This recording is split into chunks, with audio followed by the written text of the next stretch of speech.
Alright guys, good morning, CFP here. So, I'm going to go ahead and test out the water heater. I went ahead and checked for leaks after hooking up my tank, and see if the hot water works. I know that the water works, but I have not tested the hot water yet. And I need to test to make sure that the plumbing all works correctly. So, let's go and get started.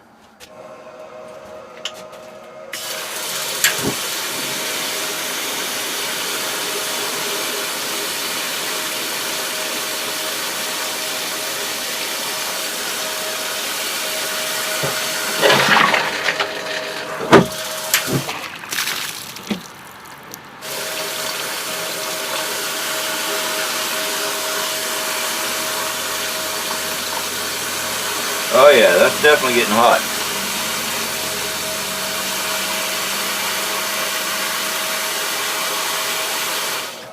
What I have noticed about this shower is that because they're tied into the toilet, when I throw and flush the toilet, it shuts off the gas. Alright, so solar's coming down today. I've got some minor things here where someone went crazy trying to fit the fender. I gotta silicone that in. Alright, so I did some painting back here. I have not painted this yet because I've got to take all this stuff down. That's why the inverter is still set up that way and it's not flipped around, because I got to pull all of it down, paint. But it is a little chilly out today, so I don't want to paint in cold weather.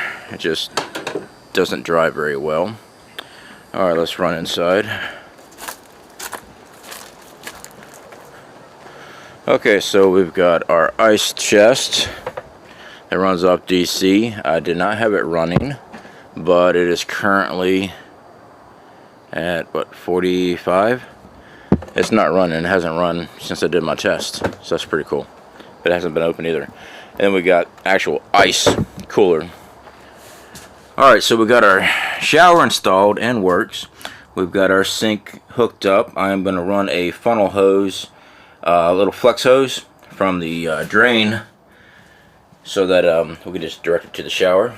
Toilet is in operation. Our vent for the bathroom, yeah, I've got metal shavings up there, guys. I got to clean that up. The bathroom has been rubberized and then painted, and then we put tile down. Now we have a lot of tile. I am taking silicone, clear silicone, and I am going through every single one of those tile cracks. I'm going to silicone over and use a putty knife to seal them up. Alright, we got a switchboard over here. Yes, good stuff. Alright, so we got wires coming in. I've got wires running through PVC pipe. That one there snaked out and got away from me. That was a later addition. That was actually for one of these lights in the back here.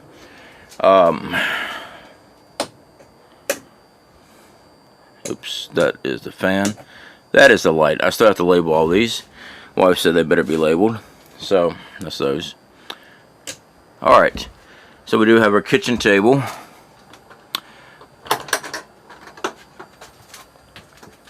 Well, I didn't pull out the stands, but we got our countertop here. This is where we'll be doing our cooking and whatever. It is 4 foot by 2 foot. Used a sheet of OBS, and then used a different sheet of that chalk. And I got somebody driving by that was looking at me kind of weird. Chalk slate board there. Alright, so we got the back of the battery box, all electronics, all that good stuff. This here is also works as a headboard. Now I showed the fold down bed. This is not fully expanded yet. I only pulled it up for the video. So yeah, it pulls up, goes right against. Now this thing does lay all the way on the floor. I get that. I've had some comments say, well, you know, you should get it up a little higher for storage space and things like that. You are absolutely right.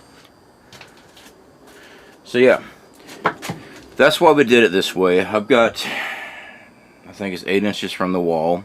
It's where I built the Murphy bed frame, so that the hinges are 8 inches back, so when I stand this thing up, it can go against the wall.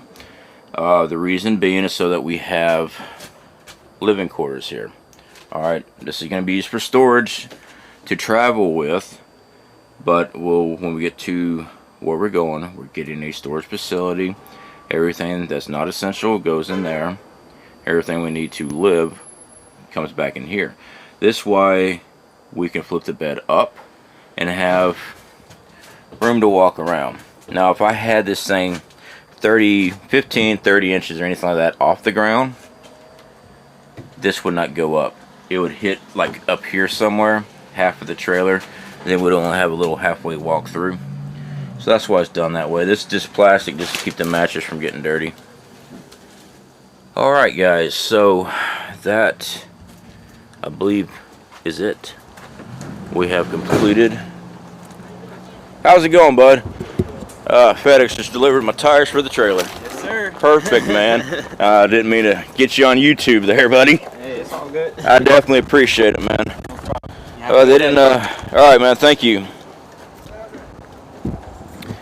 Well, it's not FedEx's fault.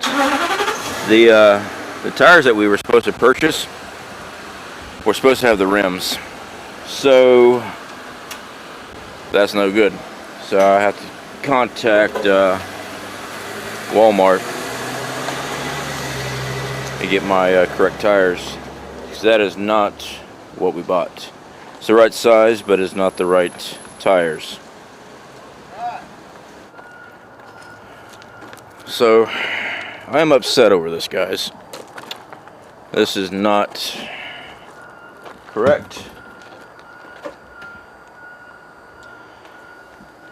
Supposed to have a rim. Even has the rim in the description. Talks about the bolt spacing, 5-star bolt spacing, the whole 9 yards. They sent me nothing but rubber.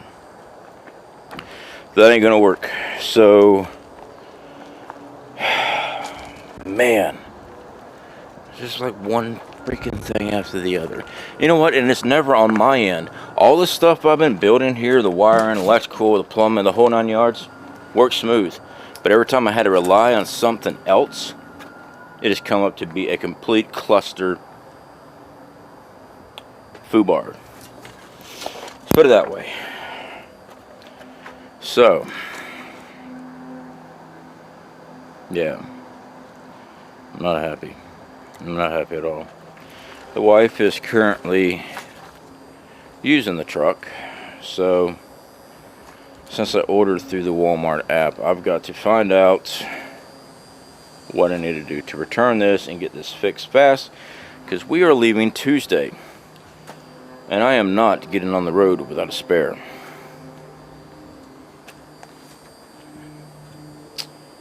Alright guys, we'll check you out. Blah blah blah blah blah. Alright guys, we'll catch you later.